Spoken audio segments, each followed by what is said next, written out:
Good evening, good evening, good evening. This is your host, the one and only Vincent Scott, on the Freedom Truth Radio Show. We're live tonight. It is Sunday, August 11th, 2019. And we're back on the show again. Happy to be live with guests. I have a very special guest in the room today. And he is going to just kind of talk about some things that he's been successful with. And Mr. Skip Bailey, I'm happy to have him in the studio today. And he is a life coach along with a drug and alcohol recovery coach, as well as a promoter. And he'll talk to you about some other things that he's very successful at. And happy to have him as a guest on the Freedom Truth Radio Show. Mr. Skip Bailey, how are you? I'm doing well. Thanks for having me. Good, Thanks yes. for having me. Absolutely. Glad to have you on the show. Absolutely. And it's good to see someone that has had a journey in life that has brought them to the road to success. And I see a lot of things that you're doing now. You have some books and speaking volumes, man, about what you're doing. You're really putting a lot of work out there. Well, actually, all that's really been part of my journey, which I didn't understand in the beginning. Okay. As a matter of That's fact, good.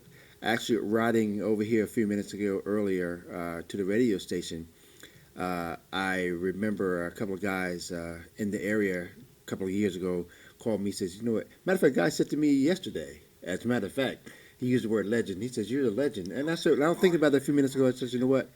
I'll accept that. That's good. I accept that. And you should. You should accept it. Because, I think you put the work in to earn that title. And, it's a lot of people have that as a self-proclaimed title. Mm-hmm. But, your work speaks volumes, the things you've done. Right. And it just in our capital city alone, in Trenton, New Jersey, anybody can say Skip Bailey, and even if they don't know you personally, they've heard or seen your name Right. on a postcard, on a poster for a promotional show or something that's going on in the city. They've seen your name or heard your name somewhere, and so your name and reputation precedes you, and that's a good thing. Right. And you've earned that, So don't be afraid of somebody saying you're a living legend. That's good. That's good. Absolutely. It's a good thing. It means they recognize the work that you've put in. Mm-hmm.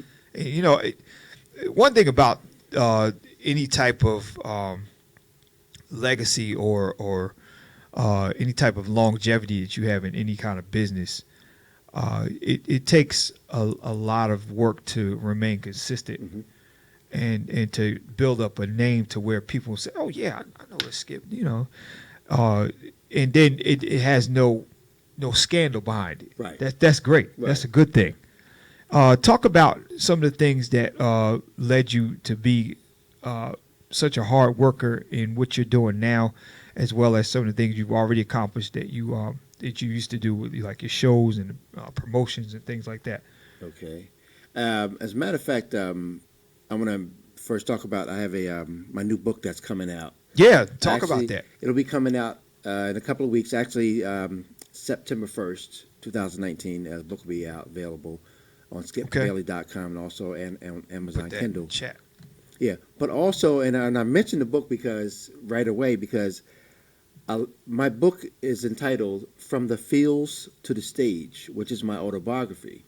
Okay. Tell-all book. I like that. From the fields, I'm not originally from New Jersey. I'm not originally from Trenton. Okay. A lot of people don't know. Where are you originally from? I'm originally from Cape Charles, Virginia. Actually, Capeville, Virginia. Capeville, Virginia. Yes. That sounds like it's in the sticks, It man. is. No, it really is. Okay. So Okay. if you ever been to Virginia Beach, and Right. you're going down 13, and all this is in the book, just like I'm speaking right now. Right. You're going down 13 to the Chesapeake Bay Bridge Tunnel. Okay. 3 minutes just before the bridge tunnel, if you happen to blink your eye or something, you'll miss that's where I'm from. Wow. Right there. I was born probably 3 or 4 minutes just before the Chesapeake Bay Bridge Tunnel entrance. Wow. That's where I'm Yeah, from. you in the sticks. In the sticks. I know about the Chesapeake Bay Bridge Tunnel and going that way, but I've never been off, to Yeah. see what's aside from that. Yeah, yeah. That's something, man. So, growing up down there, actually, we moved to Trenton when I was 10 years old. Okay. But before moving up here to New Jersey, to Trenton, living in Virginia as a little boy, watching the American Bandstand every Saturday morning. Yeah. Ed Sullivan. No, I'm sorry. Dick Clark. That's American where it all Bandstand. started. Honestly, Yeah. that's where it all started. Wow. That's where it all started. It started there, but also I mentioned in my book in reference to right up the road from my house. So I'm using some down south terms, which you read now. Okay, I got you. Right up the road from my house was a place called the Hall. Okay. The Hall was a place where everybody went on a Friday evening, Saturdays and Sundays. It was a modern day juke joint. Wow. Yeah.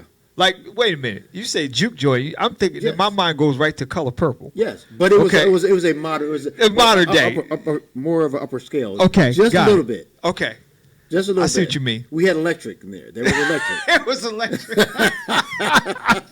Oh, Skip, you're not that old, man. Come on now. Yeah, I'm. Well, you know what? I don't claim my age, but I've been on this planet 60 years. Wow, man. You look great. Thank you. Okay. Thank you. That's good. That's good. So it started down at the Hall Okay. on Friday afternoons, mainly Saturdays. Right. When my mother and father would come back to Virginia on the weekends to visit me and my brother and my sister, they moved to New Jersey, my mother and my father, to find better employment. Sure. And so they can establish themselves so they can bring us up here. Understand. So, but me, my brother and my sister, we lived with my grandmother. So when my mother and father would come to Virginia on weekends, they would take us to the Hall because that was the place to be. Okay. Just like here in New Jersey, wherever, going to the club on the weekend, Yep. that's the place to be. That's the place to The Hall be. was the place to be. Okay. That hall. Man, y'all hear this, right? This is Okay. So, but down at the Hall, and that was really one of the main places to be. So there were adults and kids down there, dancing Okay. and whatever. Of course, the adults drink the whiskey. Wow. The whiskey and the old school beer they used to drink and Okay. all that stuff. So, but there was always music playing. Okay. There was really no live music, but there was the jukebox. Okay. All right. I'm familiar with the I'm going jukebox. all the way back All to right. you now. Okay. I'm going back to the 45 records that Got played on you. the Yeah. jukebox. You play Yep. thinking for a nickel or dime, bam. Wow. Got your music. Okay. But watching American Bandstand on Saturday mornings. Uh-huh. After watching American Bandstand, back then, of course, I was watching, my favorite artists, James Brown, Okay. the Isley Brothers. Isaac Brothers. Of Yeah. course, you had the Beatles and you had Elvis and all those other people on American Bandstand. But after I got my James Brown lesson for the morning, I was ready. I was ready for the Hall. Okay. Okay. Yeah. So that prepared you. That Gave you prepared me, inspiration. yeah. So All right. honestly, that's where it really started. Okay. From dancing, because I actually, even though I play music today, I'm a musician, bass guitarist, and we'll talk about that a little later. Right. But my dream years ago when I was a kid was to be a dancer. A dancer. A dancer. Okay. Yeah, All right. a dancer. So the fact that, going all the way back there, going back then to the childhood, Right. really fast forwarding to where we are right now. Like I said, started in the Hall, and just one time there was a band. I guess it was a band because just a drummer and a guitar player, maybe a bass player, I don't know, and they were playing music, and that's where it really sparked my attention as far as being a musician. Okay. Being a musician. Wow. So that's what really started. That's an interesting story, man. So did you go right into playing, or did you were your parents able to get you the instrument that you wanted at the time, or did you have to wait? Well, no. Fortunately, when we moved to New Jersey, I moved to East Trenton, and I became friends with the Flowers family. Okay. Butch, Sandy, Maurice, Craig. Yeah, I know the Flowers family. Yeah. And they Right. they come from a musical family. Right. So, being that Butch already knew how to play the guitar, Okay. and I was fascinated about music. I wanted to play music. Yeah. So my mother I was raised a spoiled child. Okay. I'm just being honest. Me, my All brother, right. my sister. I mean, I guess being from the South, and my mother brought us up here. She Yeah. wanted us to have everything that she didn't That have. she didn't have. I understand Right. that. So she gave it to us right away. Right. Okay. So and I had the You were fortunate. fortunate, yeah. Yeah. And I'm very just fortunate. being honest. Yeah, I'm just there's being nothing totally wrong with that. honest, That's good. So, but the fact that when I got a guitar for Christmas, Mm-hmm. and then, but there was an issue. We Mm-hmm. were gonna start a band. We had 2 guitar players and no bass player. Oh, okay. Got it. So this is all in my book. Also, we had 2 guitar players and no bass player. Being that Butch already knew how to play the guitar, Right. he wasn't gonna stop playing the guitar to play the bass. Okay. So what we did was there was a store in Bordentown, New Jersey, Yeah. called Two Guys. Mm. My father took me there. We went there and I bought a pair of cheap $6 bass strings, and we went back home. Guitar has 6 strings. 6 strings, The right. Small as a holder. Right. The holes are smaller. Yes. So we took a drill Uh huh. and drilled a hole in where the strings are, made it a little larger. And For the put bass strings For to the bass fit. strings, and that's how my Wow. bass career started. Wow. Now, you listen, you want to talk about makeshift. But you made it work. Made it That's work. amazing. Yeah, made it work. That's pretty good. Made it work. Okay. Yeah. So that's Wow. how my music career started. Mhm. Playing bass guitar in the middle and junior high school. Okay. Later on, playing in high school, Right. playing on different shows. And of course, back then, years ago, and this one went going back to the early '70s, middle '70s, Got it. when a lot of bars there were a lot of bars in the Trenton area. Okay. So you see some of the movies now on TV. You see pretty much when the Jacksons started.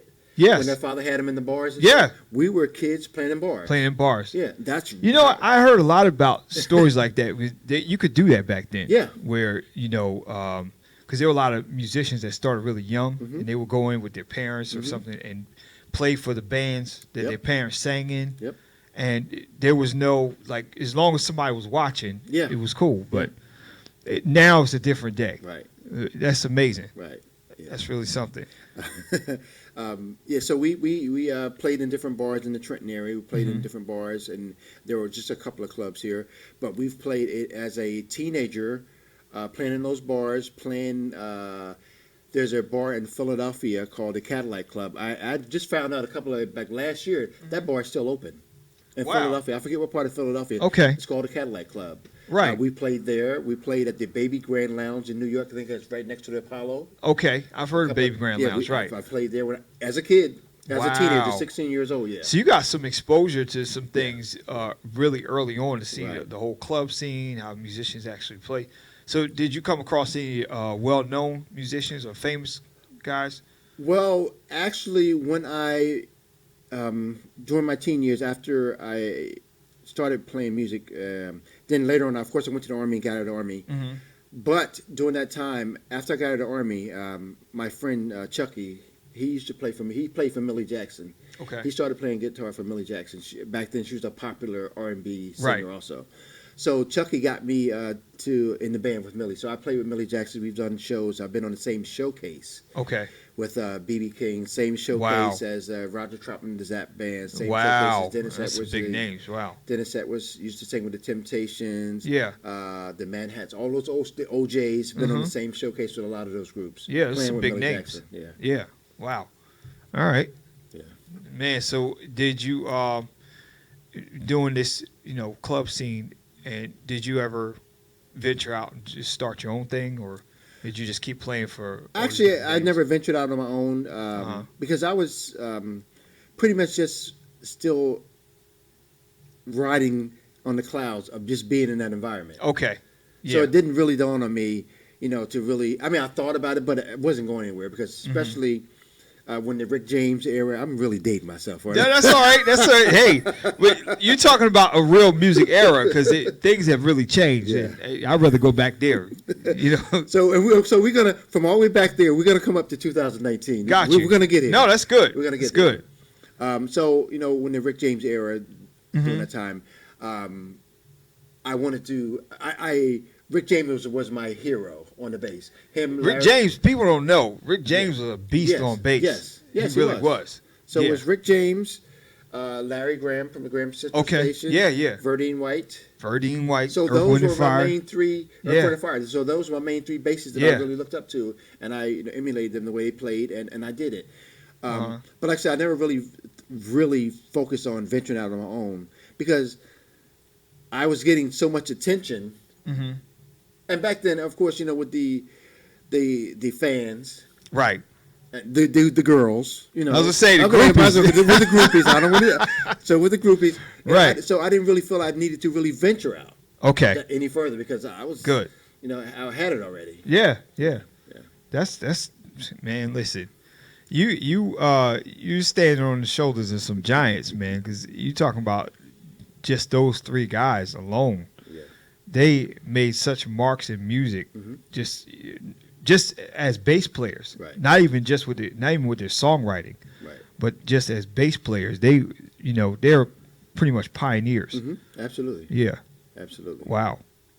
Yeah. So even so moving forward, playing music with the groups, playing with Millie Jackson and all those things, and then moving on with the local bands Mhm. in the Trenton area. Still done a lot of big things, a lot of big shows, but I started to venture out doing other things. So are we're gonna you and I were together yesterday. Yeah. Right. We were together and we Yes. were transparent. Absolutely. So I can Please be. This is the transparent Freedom right Truth now. Radio Show. Okay. Be as transparent as a Okay. clear piece of saran wrap. Listen, Okay. this is the place you can be transparent. Okay. Yes. Okay. So this is and getting back to my book that's coming out. Right. The Transparency, my autobiography. Okay. And that's coming out September 1st. I want Yeah. everybody that's on here listening to get a copy. Go to skipbailey.com, get a copy. right. And Can they You pre-order? can pre-order right now. Yeah. Pre-order. Go there now and pre-order. So during that time, with that era, I had a dark era. Okay. That's when even though before playing with Millie Jackson, I got involved with drugs, with cocaine, Okay. smoking the marijuana and stuff like that. Right. But I had to make a decision one evening. I got a phone call from her that we were getting ready to go to England. Mm. And during that time, I just got married. Okay. Had a son. My little Skip was only 6 months old. He's laying right on the bed next to Wow. me. And so she told me, I need you to make a decision. We have to go to England, and I need you full time. And also not just that, I was working for one of the major companies in the world, so I had a good paying job with benefits and all that stuff. Just got married, house. Ooh, boy. Ooh, I know your wife's looking at you cross-eyed, man. Man. So I made the decision. It really, really, really hurt me a lot, but I didn't Okay. go to England. But then Okay. again, to this day, I realize things happen for a reason. Yes, they do. Things happen for a reason. You wrote a book. I wrote a so book, couple you, books. you wouldn't have a story to tell. Yeah. Yeah. And then again, I thought even after years later, as a matter of fact, a couple of years ago, I even thought about if I had gone to England, Mm-hmm. even being involved with drugs. Then because I was snorting cocaine and Mm-hmm. smoking weed. You can imagine me getting caught in England with cocaine. So I no. I'd be sitting right here now, Yeah. talking to you. That's true. So everything true. happens for a reason. You better believe it does. Wow. Yeah. So that begins the journey of the dark side. The dark side, yes. Yeah. So, me not going there, going to with the group to other countries and traveling. I stayed here in New Jersey, and I did it, for my family, for my son, and I really got involved with cocaine, crack cocaine, smoking crack cocaine, selling. And I just slipped and said I didn't slip and say the word selling because I did sell it, but I was my best customer. You're your best customer. Okay. I get it. I was my best customer. I understand what you're saying. Yeah. So the cocaine became really bad. Addicted to cocaine, and some people say abusing cocaine. No, I was abusing myself. I wasn't abusing the cocaine. Yeah. I was No, abusing myself. cocaine didn't pay a price Exactly. for it. I paid the price. Yeah. So with that, doing those things and getting involved with that, but then that lasted for a few years. But during that time, I knew when the time was coming to an end that I was getting ready, where I was getting ready to stop using the drugs, Yes. because all of those times, and for everybody who's listening right now, people listening, people do certain things for certain reasons. Right. You could be in a relationship and you're hurt. Even if you're married, you get a divorce, whatever, and that hurt, whether it's a man or female, the male or the wife or the husband being hurt. We go out and do certain things to try to cover up that pain. Yes. We go out and look for a Band-Aid, Mm-hmm. whether it's shopping, Yeah. whether it's binge eating, Mm-hmm. whether it's abusing other people for as getting into other different relationships. Yeah. And one of the things I mentioned, the fact that in my second book, the copy that you had last night, Mhm. How to Find Happiness in Your Relationship. Yes. And I mentioned the fact that men and women do things differently. Yes. When women are hurt, going through certain things for his relationship or whatever it may be, they'll talk to their girlfriend. They'll talk to their sister, the pastor. They'll talk to the hairstyle. Mhm. At least they will talk. They'll talk. Yeah. That's Guys, we're not programmed that No. way. true. We're not talking. We don't do that. Mm-mm. We'll drug, and this is all in the book. We'll drug it up. Yes. We'll go out and sex it up with other different Mhm. women. We'll drink it up. Yeah. Instead of talking, then we get all swolled up and stuff and go out and do something stupid when all we had to do is just go ahead and talk to somebody. It's okay to talk. Yeah. It is. But we haven't been conditioned to Right. think that way. Mhm. We've been thinking, always look for an escape route. Right. And, most of those don't help. Mhm. They It don't. end up causing more problems. Absolutely. Wow. Absolutely. So, far as and with me, with my addiction, my past drug addiction, I didn't know how to open up to anybody. Mm. I didn't know. It's not that I had that male macho that thing. I don't need nobody, whatever. It's just that I didn't know how. My main focus was to kill this pain that I have. Okay. That was my main. Get focus. rid of that. Get rid of the pain. Yeah.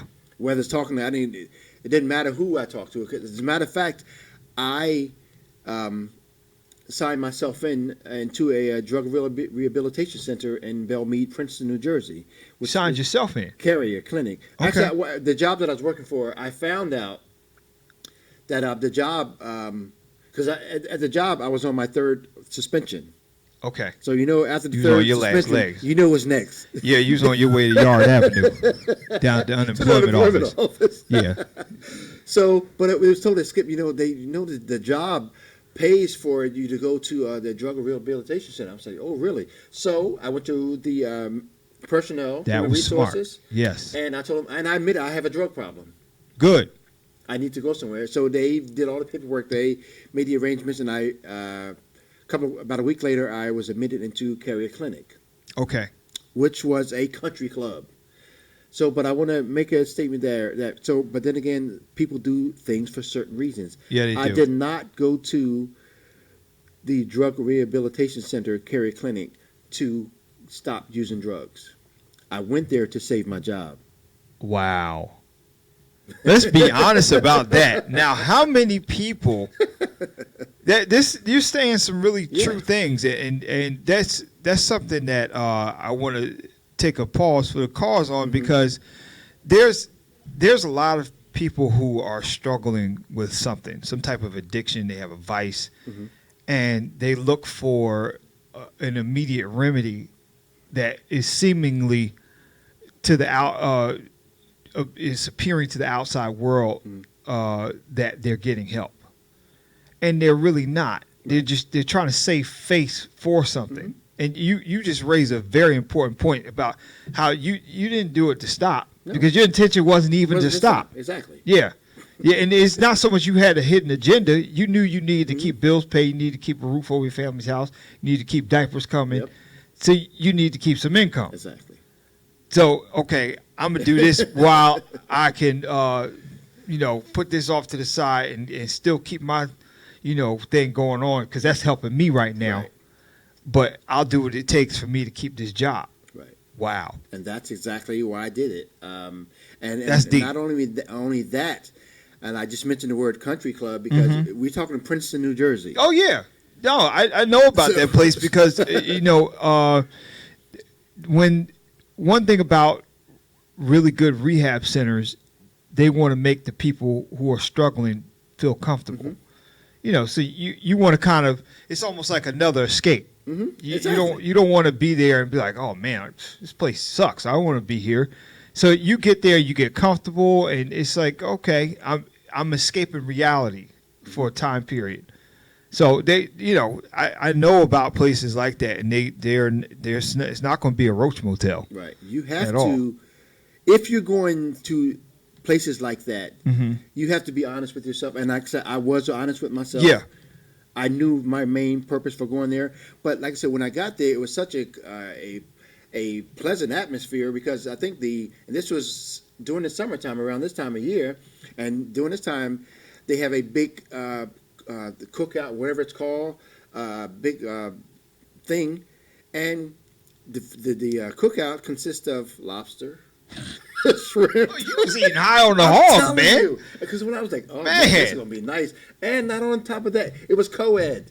So the rooms, the female rooms, are right next to the guys. We were right on the Oh, same come floor. on, man. You, Exactly. You was on a retreat. Exactly.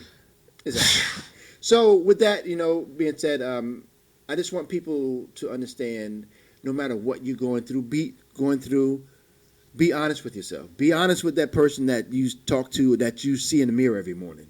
That's it. Be honest with that Because person. wherever you go, there you there are. There you are. Yeah. They're gonna pop up. Wow. As a matter of fact, we're talking That's about that. deep.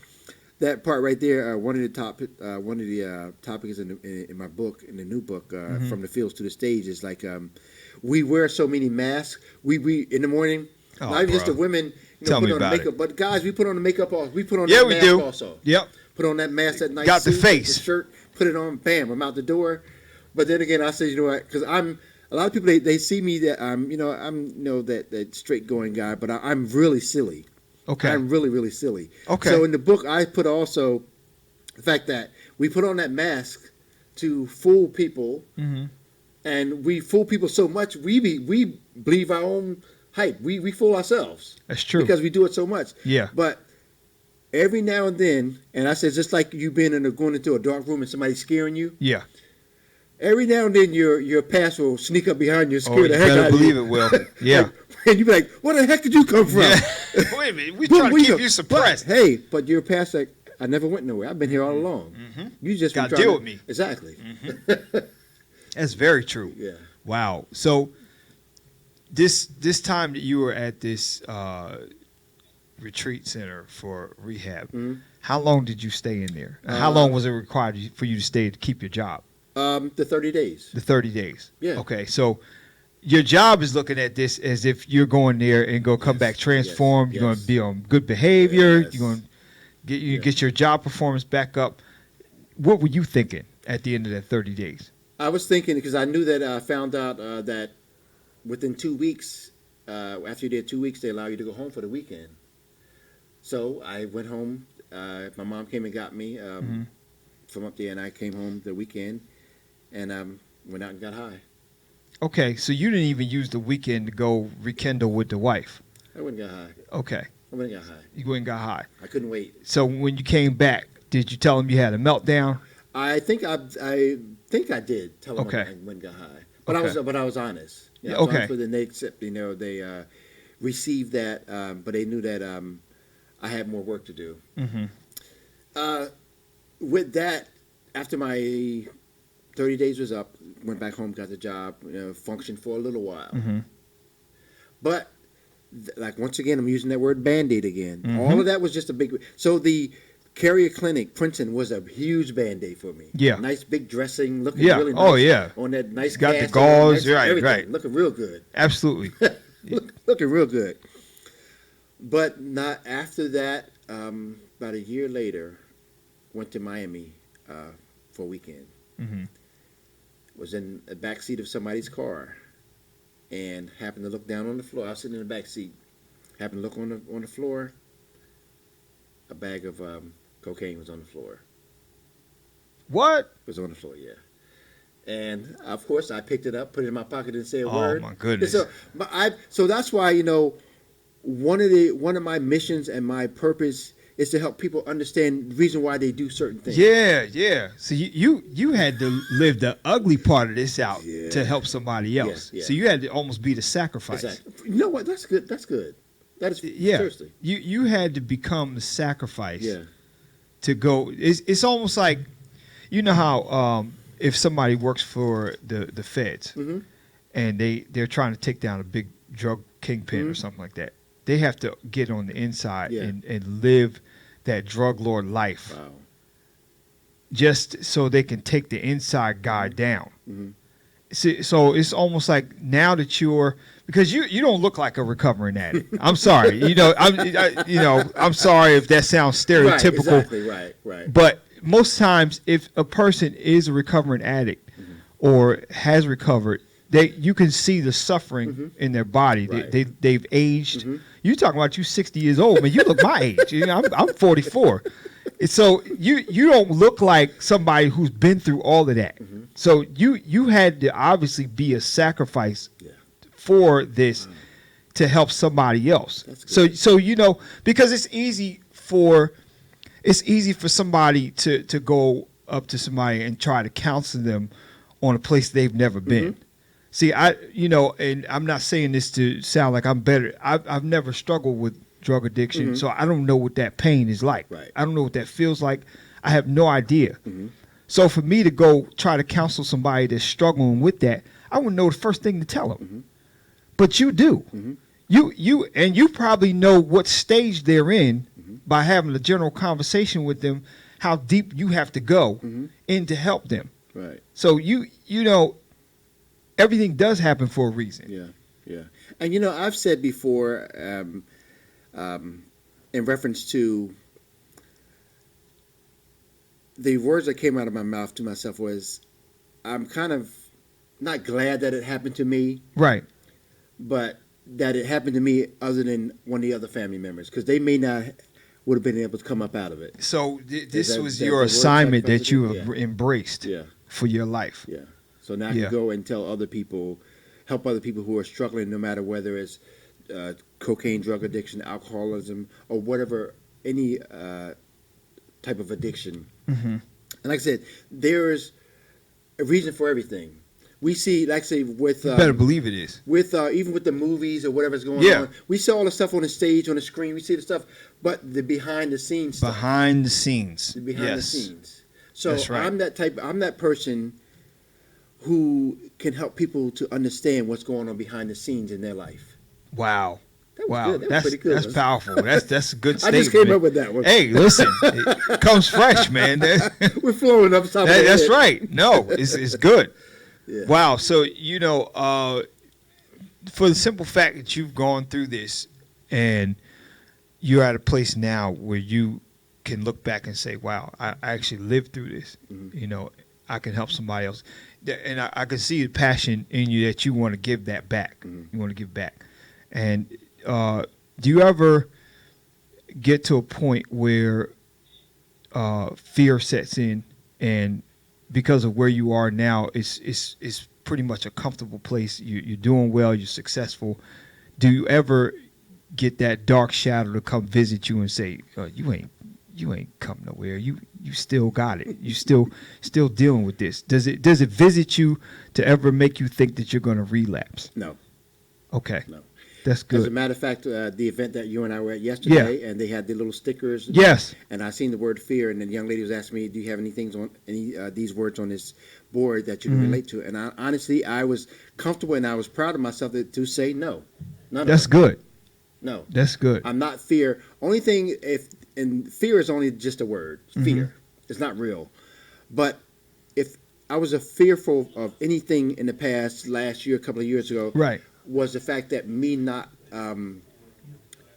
doing what I need to do to live my dreams, to fulfill my purpose on this planet, Yeah. and to help other people, to bring other people along. Absolutely. That was my fear then. But I know now that I have all the tools. You have all the tools. I have all the and, tools and to you're do it. using them. Yeah. That's great, man. That's fantastic. Yeah, to help other people. Wow.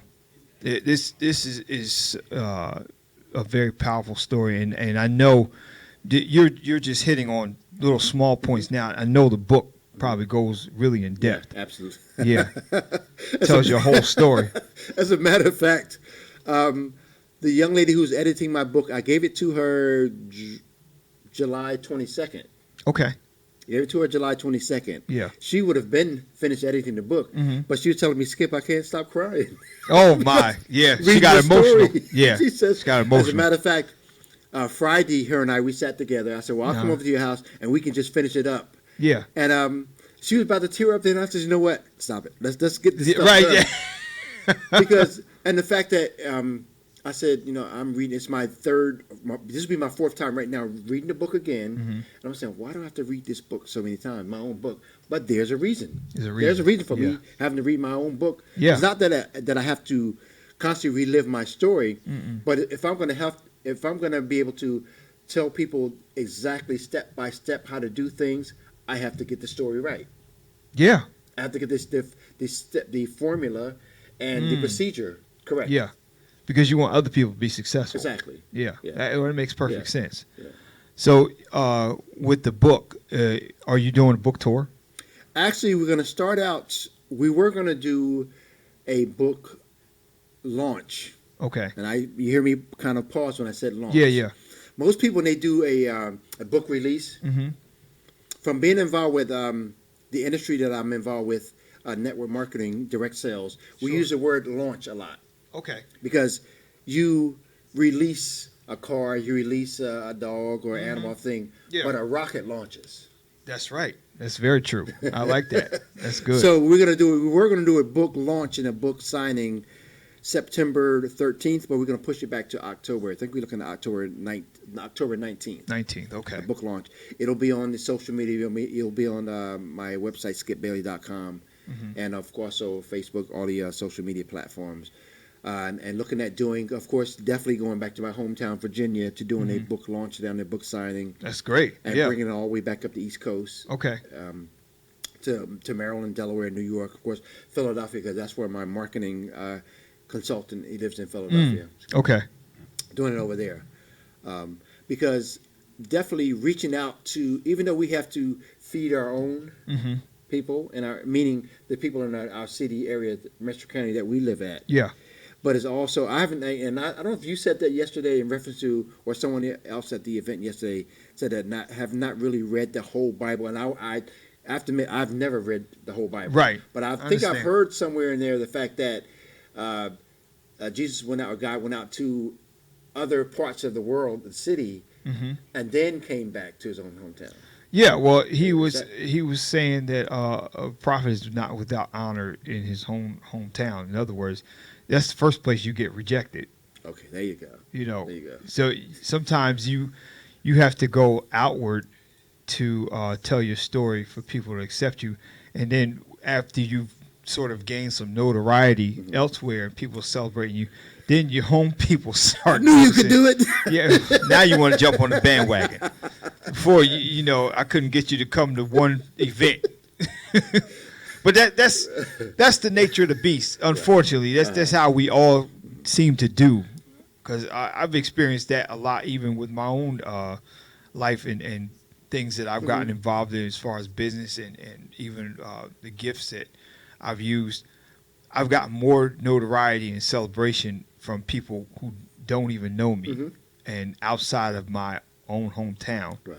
When I come back and say, "Oh man, I didn't know you was good at that." Yeah, well, you don't stick around, So it's sad, but that's just part of life. So you have to kind of accept that. Now, with your book, I know you said you do life coaching. Are you doing that one-on-one, or are you doing it to where you're setting up like seminars for people, inviting people in to get a glimpse of what your story is all about, and you get to tell it? Actually, both. Okay. And even though I do have my certification as a professional life coach and a professional professional drug and alcohol recovery coach. Yes. But even at the during our classes, we were told that we can choose whatever word we want to choose. So I chose to use the word empowerment coach to empower people. Good. So my title is a empowerment coach. So what I do is do one-on-ones.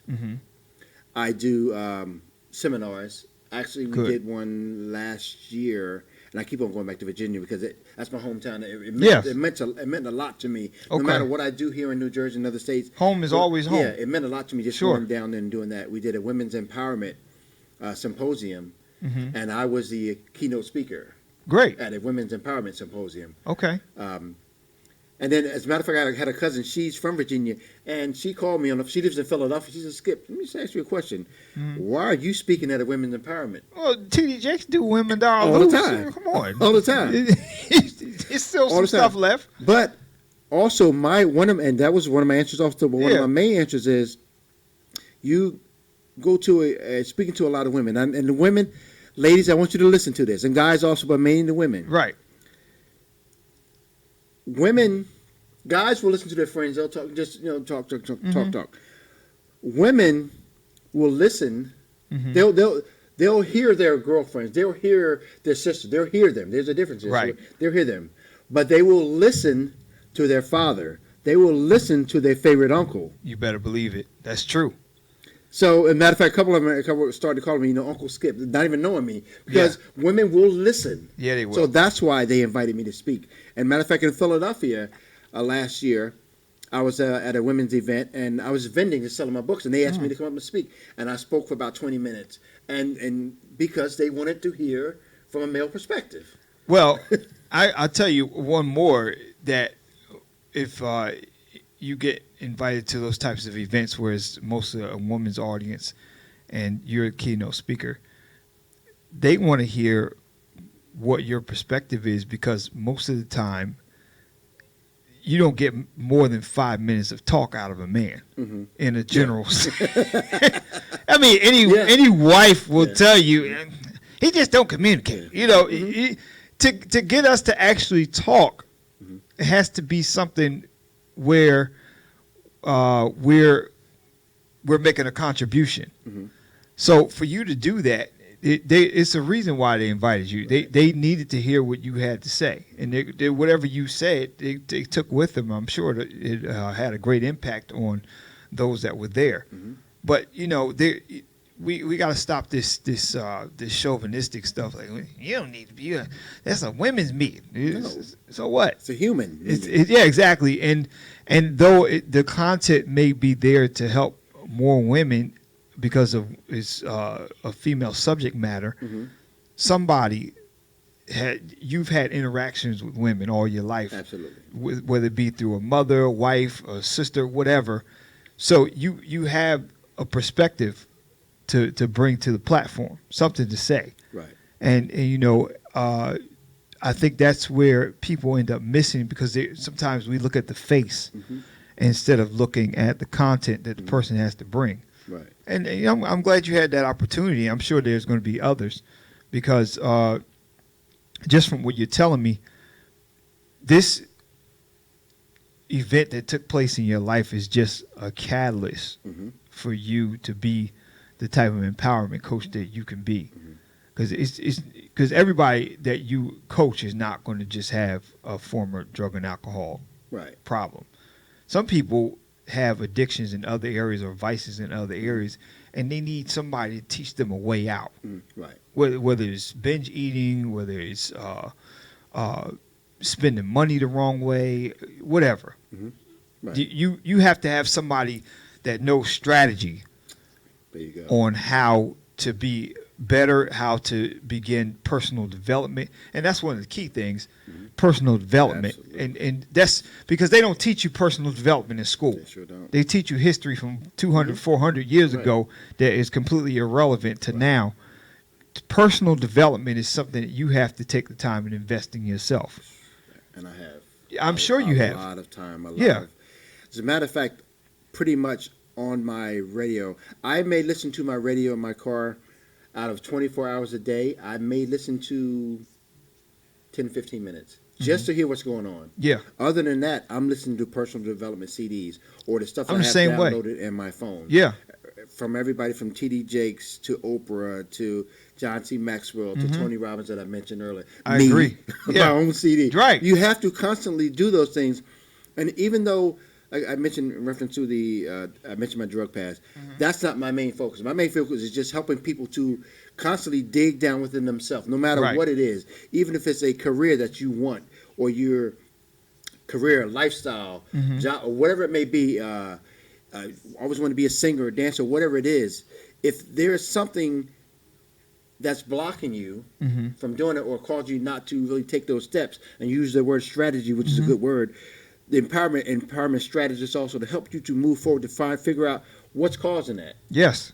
Just like with the surgery, whatever, a blockage in one of your valves, whatever, we got to unblock that valve, find where the blockage is at. Yeah, I totally agree. Yeah.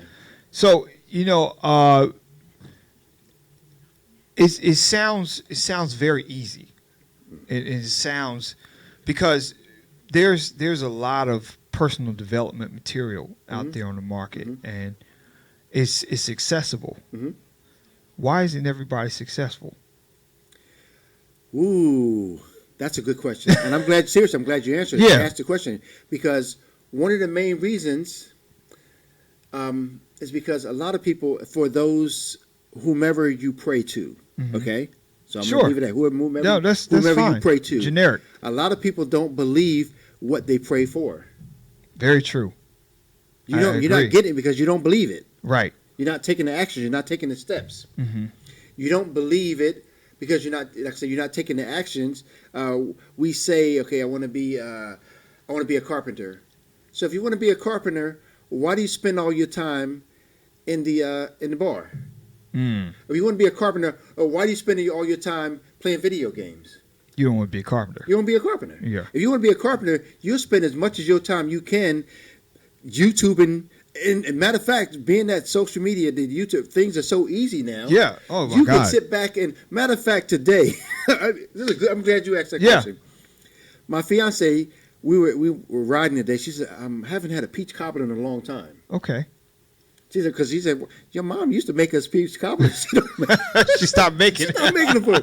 I said, well, we're driving. I said, pull your phone out, go on YouTube, figure out how to make one. Yeah. That's how easy it is. That's how easy next it week, is. tomorrow, Monday, she's going to the store, get some ingredients, and make a peach cobbler. Hey, that's the thing, because everything is readily accessible, like at your fingertips. Exactly. There's no excuse. Exactly. But why isn't everybody taking that measure? Ooh, you know what? There's a lot of components to that. Yeah. There's a whole lot of components. You know, of course, one of the things that they did teach us in school, right? People, places, and things. Yes. Those three things right there are one of the main three things that cause a lot of people from not moving forward and taking actions to achieve their dreams. People, places, and things. People. Yeah. Because my sister don't believe in my daddy, my mama, my cousins don't think I can do it. So they maybe they right because they know me. Yeah. No, they believe that they can't do it. So they project that off into you. See that? Wow. Okay. That's places. good. Mm-hmm. Places, because you're not in the right place. You're not going to me wanting to be always for the last couple of years wanting to be a life coach, wanted to be an empowerment coach, wanted to be a speaker, wanted to be an author. So for the last few years, I'm at the seminars. I'm at the conferences.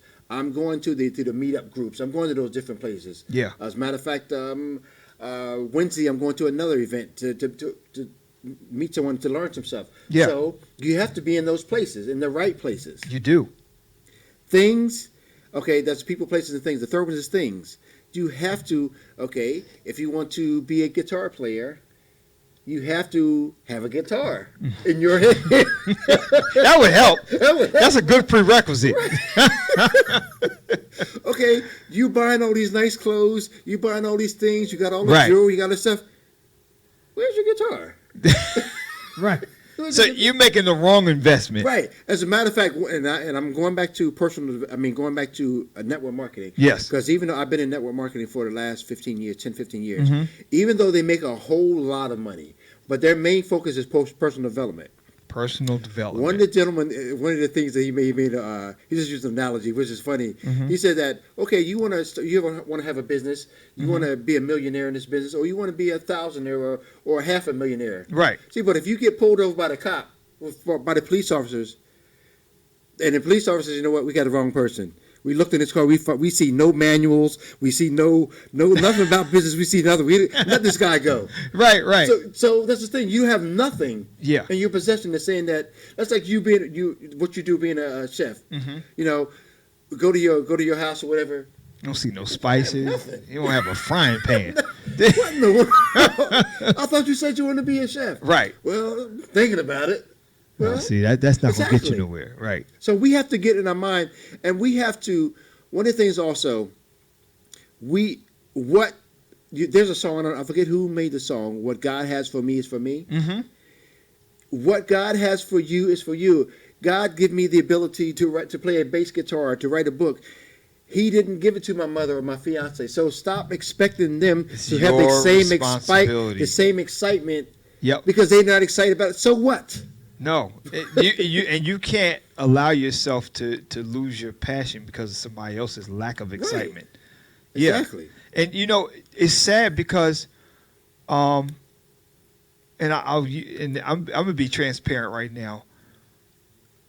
I'm gonna use this example because it's very close to my heart of what pushed me. And I talked about my father and stuff yesterday before he passed, and one of the things that is so easy to lose focus on your dream and passion because of somebody else's lack of excitement. I'm so glad you brought that up. That it'll make you lose your whole dream. Now, I'm going to use my mother for an example. My mom is 85 years old. And I feel bad for her because she never got the chance to live her dream out because she always wanted to be a surgical nurse. Okay. Now, and I'm telling this story because I wanted to help somebody, not to try to put my mom on blast. Absolutely. My mom, she's told the story herself, so I feel at liberty to be able to share it. When my mother was 18 years old, her grandmother raised her. She's from North Carolina. And her grandmother, you thinking this is 60-some years ago. So back in this time, the mentality of older people was, you had to stay around your family. You can't go too far, because they didn't want you to feel like you was being better than them. Right. That's the old mentality. Right. Yeah. And can't get mad. That's just what they used to think back then because it was ingrained in them. So my mom was 18 years old, and she did really well in school. She had gotten a full scholarship to a university somewhere in Texas. And she went and came home excited, told her grandmother, I'm going to go to school, and, I'm going to study, be a nurse, whatever. And her grandma was like, well, you can't go. That's too far. None of your people in Texas, and nobody will be able to watch after you and take care of you. And well, Grandma, I got a full ride scholarship, and somehow it didn't register to her grandmother. Well, that's nice, but that's too far. So she brought the guidance counselor from school to come over to the house to try to talk to her grandmother. Somehow, never changed her mind. So she lost that dream of wanting to go to school, but somehow my mom didn't have the push and fighting her to go after that, even after she left her grandmother's house. Okay. And so even when she got married, she talked to my father about it when they first got married. They were married young. My father was in the service. My mom was like 19 when they got married. And so she said, I want to go to school to be a nurse. And he said something to the effect like, well, what you want to do that for? Like, I'm taking care of you, whatever. Mm-hmm. So when you said something like the other person, you can't look for them to be excited about the thing that's in you, that killed her dream, but she allowed it to kill her dream because I think she was looking for his excitement to be up there where hers was. Right. You can't let that stop you. And that's one of the reasons why when my mom told me that, and when I got how the mentality was back then, I said, I will let nobody stop me from fulfilling my dreams. Yes. I'm going to do everything that I was put on this earth to do. I don't care if I got to live till I'm 120 to do it all. Right. You see what I'm saying? Yeah. But my whole passion is to live so that I leave this earth empty completely. Exactly. Done every assignment that I was put on this earth to do. And I'm so passionate about fulfilling all of those purposes that I can't let anybody get in my way. I can't allow myself to be attached to the wrong friends, have the wrong relationships in my life, or even let people that are close to me get in my way of fulfilling my dreams. Because, see, what's going to happen is that I'm held accountable. Right. Because if these gifts and callings were put in me and I don't do them, then that means the earth and the world doesn't get the residual or the fruit of what I was supposed to produce. Absolutely. So, I'm saying all this. It sounds like, we're kind of veering off subject, but we're not. I'm saying all this to help encourage anybody that's listening. If you have a dream, if you have a passion for something, don't look for anybody else to validate you. Don't look for anybody else to validate your dream or its worth or its purpose, or look for somebody to say, well, what you think? Do you think I should do? No, don't ask nobody what they think, because everybody got opinions. Everybody has an opinion. Wow, that's so Yeah. true. That is, in reference to, you just used that word, ask somebody's opinion. One of the mistakes, and there's, like I mentioned earlier, there's a lot of components, reasons Yes. why things don't happen. Another reason, and we can go on and on. Of course. One of the reasons, we're going back to people again. Because you want to be architect. Right. So, and people, and everybody who's listening, like Vince said, listen, please. Listen to what we're saying. If you want to be an architect, you want to be a scientist, whatever, stop asking your friends, family, or whomever, the ones Who are not that are not doing it. If you want to be an architect, go and ask the architect. Yes. If you want to be a doctor, go and ask the doctor's opinion. I mean, you'd be surprised how many people who are in major positions that really want to help people. And they want to share They want to information. share the information with you. Absolutely. Stop asking, and we're not putting down people who have jobs, whatever. No. But stop asking your girlfriend who sits in the cubicle with you every day, that listen to all the hip hop stuff or whatever. Reality shows. Stop listening to them. Please. When you tell her, you know what, I want to own my own business one day. I want to own a bank one day. Really? I went to a couple of months ago up in Princeton, Western Hotel, and I have my table set up for my books, selling my books, signing autographs, signing the books. It was the New Jersey's black female attorneys. Wow. I was so impressed, so amazed with so I didn't know we many- had that many. Oh, my God. Really? So, once again, you want to be a black attorney, you're a female, male, whomever, it's proven fact. There are plenty of African American female attorneys, male attorneys, whatever. So don't ask your friend that's sitting in the cubicle. Don't even ask your boss. Go and ask someone who's doing what you want to do. That's right. Stop it. Stop doing it to yourself. It's frustrating. it's so funny you brought that up, because I used to, and I still do, every now and then I'll throw his CDs in and just listen to him. Kevin Trudeau had this series called Your Wish is Your Command. Yes, that, man, let me tell you, that thing is like The Secret on steroids. And one of the things in the first CD, he talks about who do you listen to? He says, stop listening to everybody. You see, everybody's got something to say, and you listen to all the wrong people. The people you listen to is people who have been where you are and have what you want. So if you want to be a millionaire one day, you don't talk to broke people. Right. You talk to millionaires. Right. You talk to people who know how to get that money. Right. And people who are passionate about wealth, people who are passionate about riches, people who are passionate about being successful. That's the people who you want to surround yourself around. And he said, if you want to be successful, you have to measure the income of your 5 best friends. And if that's not making more than what you're making, you need to find a new set of friends. And he's not stepping on nobody's toes. No, he's not stepping on nobody's toes. He's just telling you the facts. It's facts. Yeah. It's the truth. So if you really want to be there, whatever it is that you want to do, now in the information age that we live in, information and knowledge is so accessible. It's no excuse for anybody to not have a craft at something.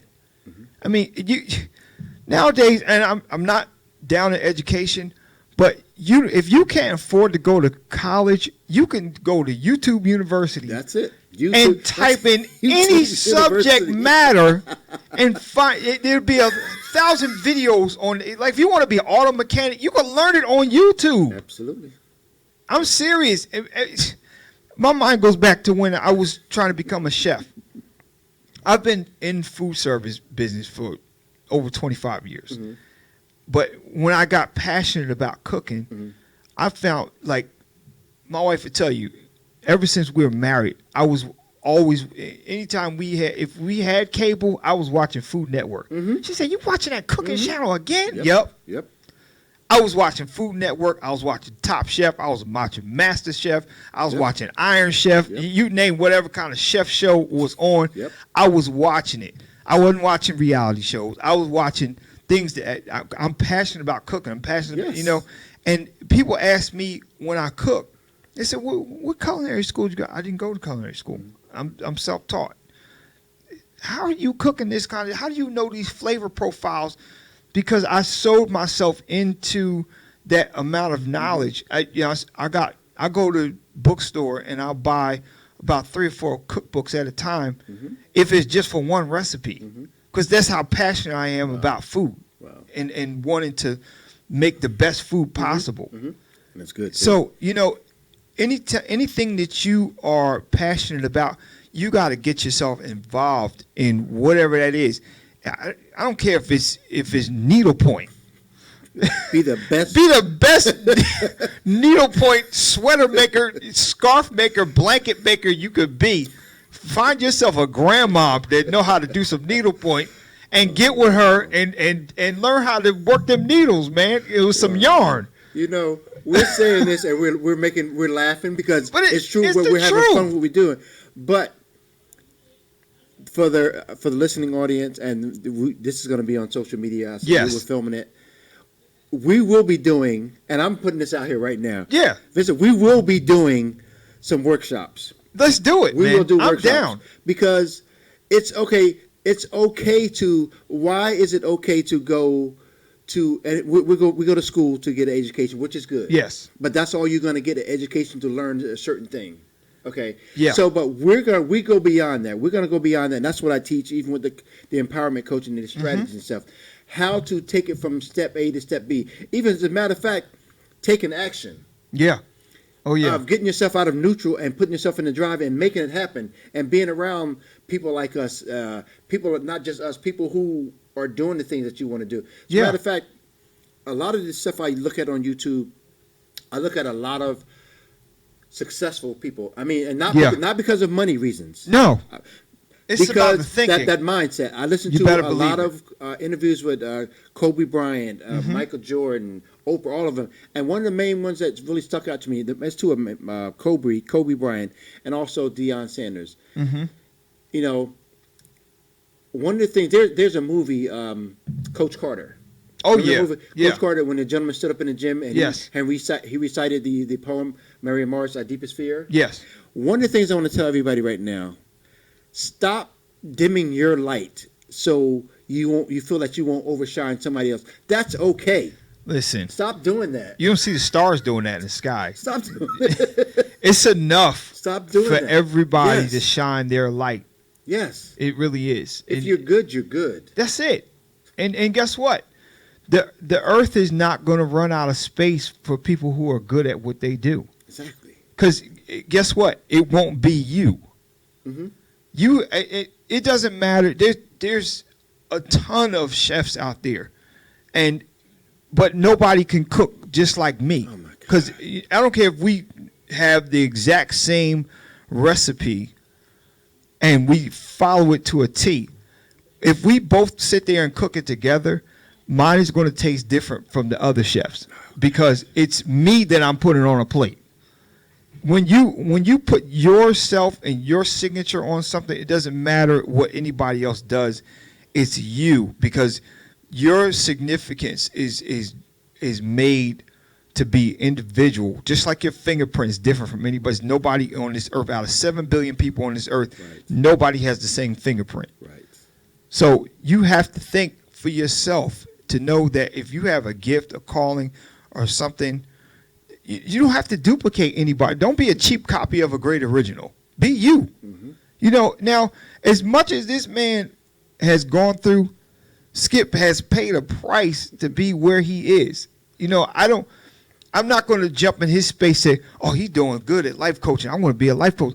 I don't know the price he paid for that. I don't know the pain he suffered to be where he is, to be able to freely tell people about how to get out of their circumstance, out of their situation, how to think themselves better into a better situation. I don't know what he suffered to go through that. So I don't envy. You know, I'm happy for your success now. But I also am very careful to say, you paid a price for that. Yeah. And I'm sure it hurt at many times. And I'm sure sometimes you even question, like, what am I doing here? Wow. I'm going to be, you mentioned that, hurt. There's been plenty of nights. And it hasn't happened recently because I'm really knowing where I'm going right now. I know my purpose. I've done the work. A few years ago, laying in the bed, looking at the ceiling, crying, and tears coming in my eyes. My fiance was asking me, she was looking at me because there's nothing she can do. You can't. There's nothing she can do. Yeah. She has no idea. no idea. Yeah. And just laying in it.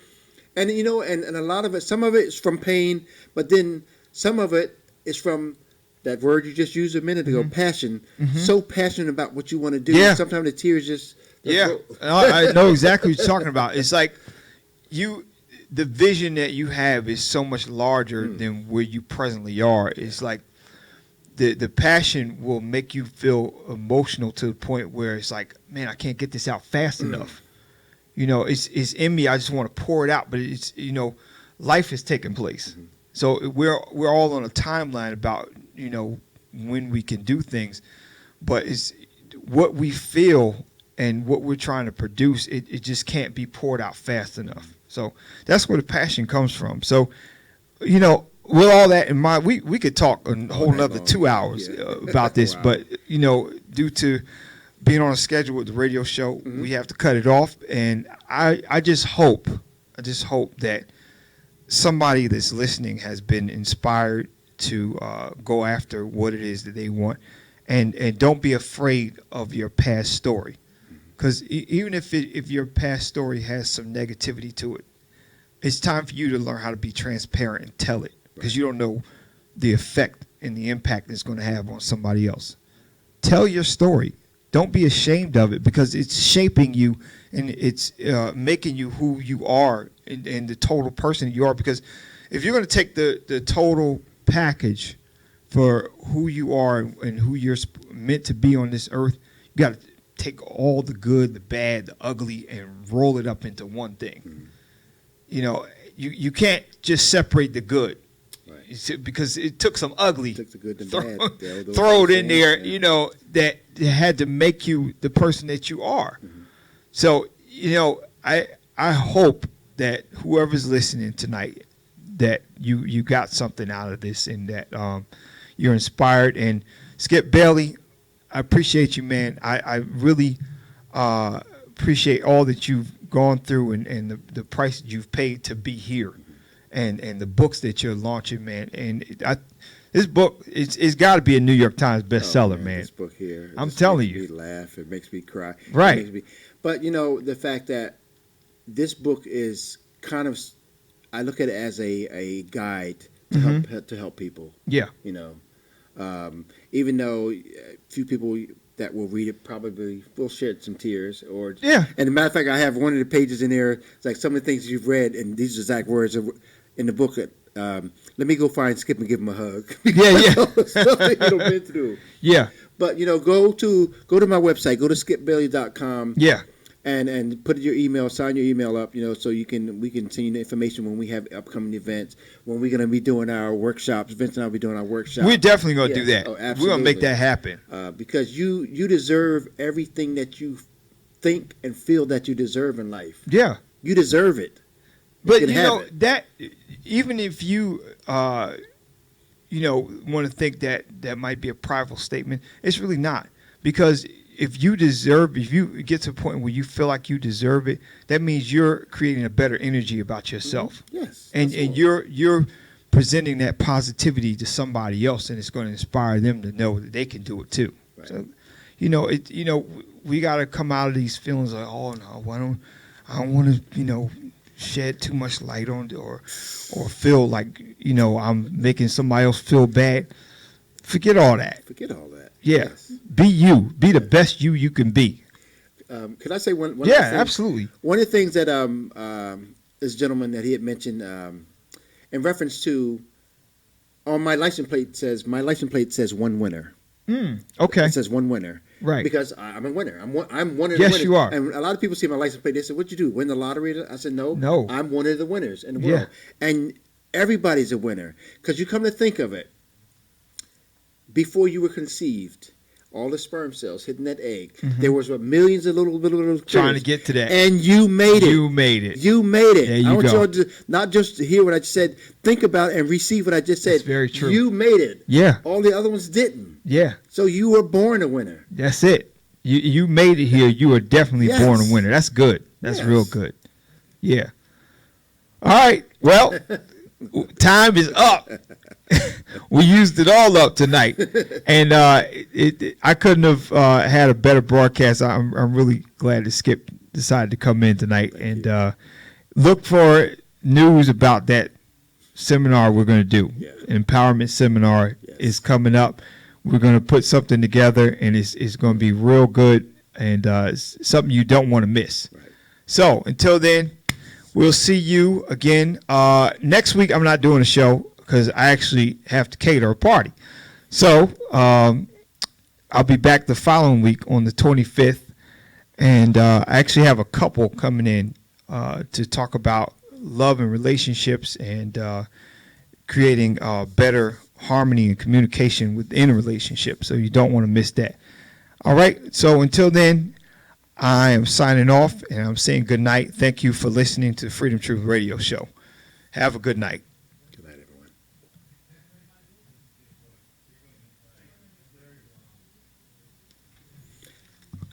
Wow, that's good.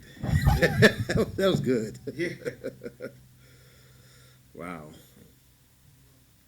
That was good. I enjoyed that, man. Talk it, speak it. So many people. And I one of the things I want to say, what I didn't want